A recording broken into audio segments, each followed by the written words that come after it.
Instantes, la sociedad está realmente conmovida e indignada por lo que está ocurriendo, no solo casos de maltrato, sino también de abuso sexual, que a fin de cuentas es otra manera muy cruel de maltrato también, y donde los niños son las víctimas. Para hablar de este tema, le agradecemos estar hoy con nosotros a Mayra Ramos. Ella es adjunta para temas de niñez y adolescencia de la Defensoría del Pueblo. Mayra, ¿cómo comprender estos niveles de violencia que finalmente terminan teniendo el rostro de los niños como referente? Gracias, Valia, por la oportunidad. Creo que la violencia que afecta a la sociedad se traslada al seno familiar, al ámbito más privado, al ámbito donde supuestamente debería primar el cariño y el respeto. Los casos lamentables que hemos visto a lo largo de la semana son una prueba de ello. El ámbito de la familia y el de la escuela también, que son los primeros espacios de socialización de los niños, deberían ser aquellos donde se resguarde mayor garantía, donde se genere mayor respeto por los niños y las niñas. Sin embargo, esto no está ocurriendo.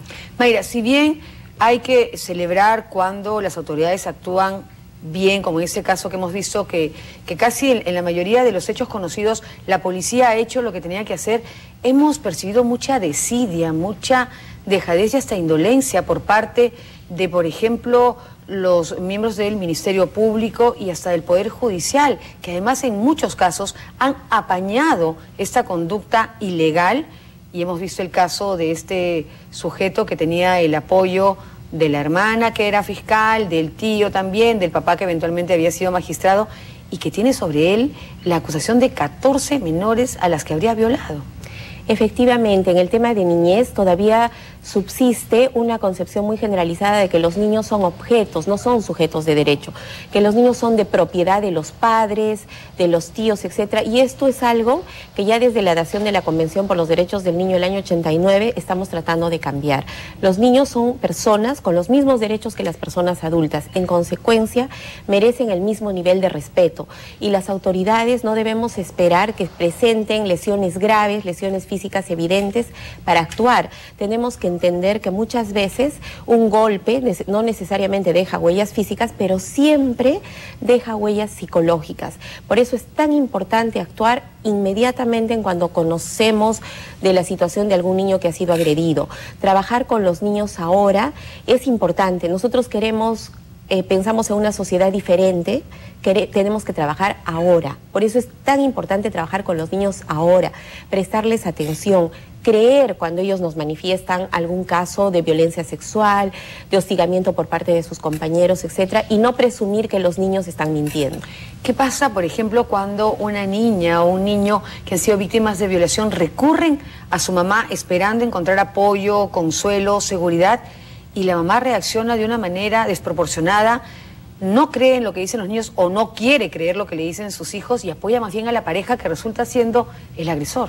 Probablemente esta mujer también es víctima de violencia por parte de su pareja. Entonces hay una situación de miedo generalizado dentro de la familia. Sin embargo, aprovecho la oportunidad para hacer una invocación a las madres. Cuando sus hijos, sus hijas les manifiesten este tipo de situaciones, por favor denuncien y crean, los niños, las niñas no mienten. Cuando ellos aluden a una situación de connotación sexual es porque probablemente están viviendo una situación de esa naturaleza o un compañero o una compañera la está viviendo, pero no es una fantasía. Y en todo caso, si así fuera, mejor equivocarse, pero siempre prestarles atención. Claro, en estos casos preferible pecar por exceso y no por dejadez, ¿no es cierto? ¿Y qué tipo de actitudes deberían llamarnos la atención a los papás? Porque obviamente el que un niño venza el temor y cuente que es víctima o ha sido víctima de violación sexual es muy difícil, y sobre todo porque los agresores amenazan a los niños y les dicen: si tú hablas, mato a tu mamá o mato a tu papá. Y entonces vencer el miedo es muchas veces muy, muy difícil. ¿Cómo detectar? ¿Cómo podríamos siquiera, no sé, sospechar que algo raro está pasando con nuestro hijo? A ver, los psicólogos, los expertos en esta materia, señalan cambios de conducta drásticos. Por ejemplo, un niño que es muy extrovertido y de pronto deja de hablar, deja de comunicarse, retrocesos en la conducta, un niño que ya no miccionaba en la cama y de pronto lo empieza a hacer nuevamente, Este tipo de conductas pueden ser señales. Cualquier cambio radical en la conducta de un niño o una niña puede ser señal de que algo está pasando, de que esta criatura está afrontando algún problema. Y los padres, las madres, inclusive los profesores en las aulas deben estar atentos a este tipo de conductas. Mayra, ha crecido mucho el número de denuncias por casos de acoso escolar. Hemos sido testigos del caso de un pequeño de Clinton que fue golpeado por 3 compañeros de su colegio y que lo han dejado parapléjico. Cada vez se van incrementando este tipo de casos. La violencia entre pares, lo que se denomina el bullying, efectivamente, por desgracia, se va incrementando.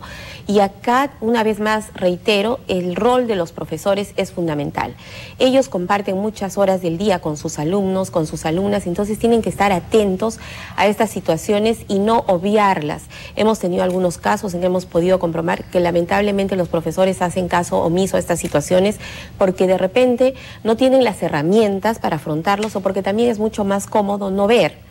Entonces, en ese sentido hay un gran nivel de responsabilidad por parte de los profesores para lograr que estos casos sean erradicados. Mayra, ¿cuál es el alcance de la Defensoría? ¿Hasta dónde pueden llegar ustedes luego de recibir denuncias de este tipo que tienen que ver, en tu caso particular, con niños, con adolescentes? Bueno, la Defensoría es una institución particular, autónoma, que tiene por objeto supervisar la adecuada función de la administración del Estado.